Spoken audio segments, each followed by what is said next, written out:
I never thought a simple wooden fence could nearly cost me my home.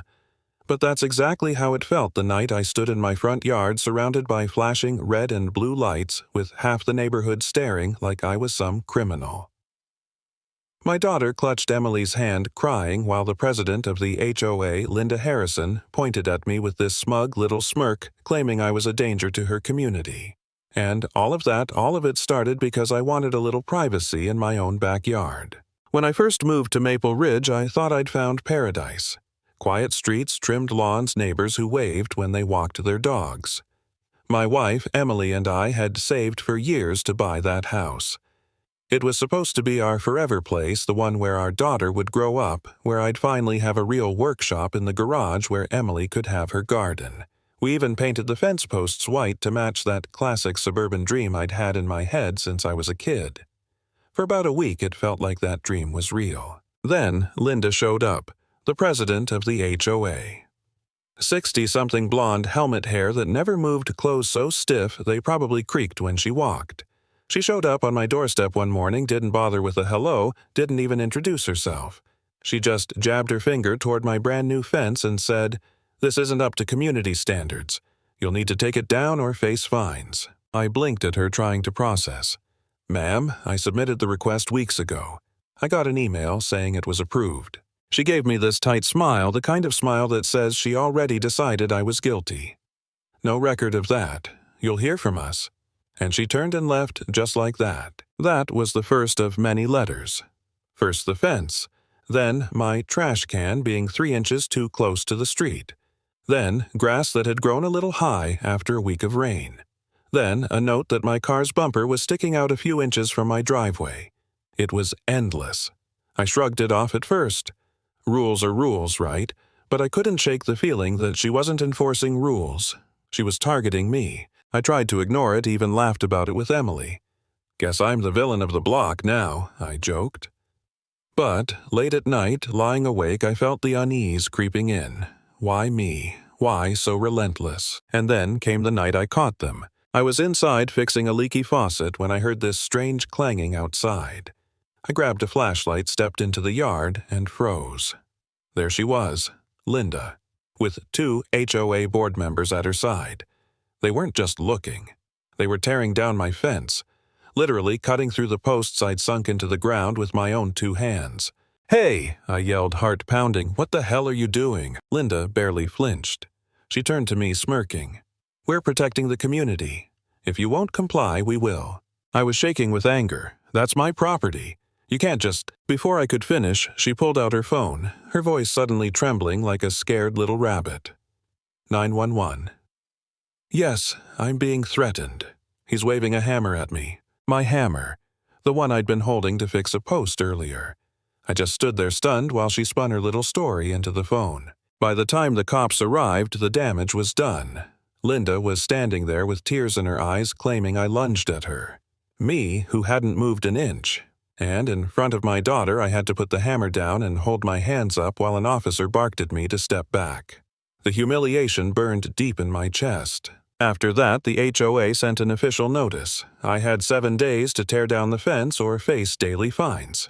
And if I didn't pay, they'd put a lien on my house. That's right, they could take my home over a goddamn fence. I'll be honest, I broke. I sat in the living room that night staring at the notice and thought maybe I should just give in. Tear the thing down, lose the fence, save the house. Emily was crying. My little girl kept asking if we were going to have to move. I felt like the worst father in the world. I started wondering if maybe I had been too stubborn if I'd brought this on us by not just doing what Linda wanted. But then something changed. The next day, David Miller, an older neighbor I barely knew, knocked on my door. He handed me a folder thick with papers. "I kept a copy of the old HOA bylaws," he said. "I thought you might want to see this." I flipped through it, and there it was in black and white, no rule about fence height. Nothing. Linda had been enforcing a new amendment, but the kicker, David explained, that amendment was never properly voted in. She made it up, pushed it through without enough votes, which meant it wasn't legally binding. He leaned closer. "Michael, they've been bullying people for years. You've got the proof. Fight back." And right there, something inside me snapped back into place. The humiliation, the fear, the doubt, it flipped into anger, righteous anger. I wasn't just fighting for myself anymore. I was fighting for everyone Linda had steamrolled. I hired a lawyer. We filed a complaint. And when the next HOA meeting rolled around, I showed up early. Emily at my side. David, too. The room was packed with neighbors, some curious, some nervous. Linda strutted in like she owned the place, heels clicking papers clutched to her chest. She pointed at me across the room. "This man is a danger to our community.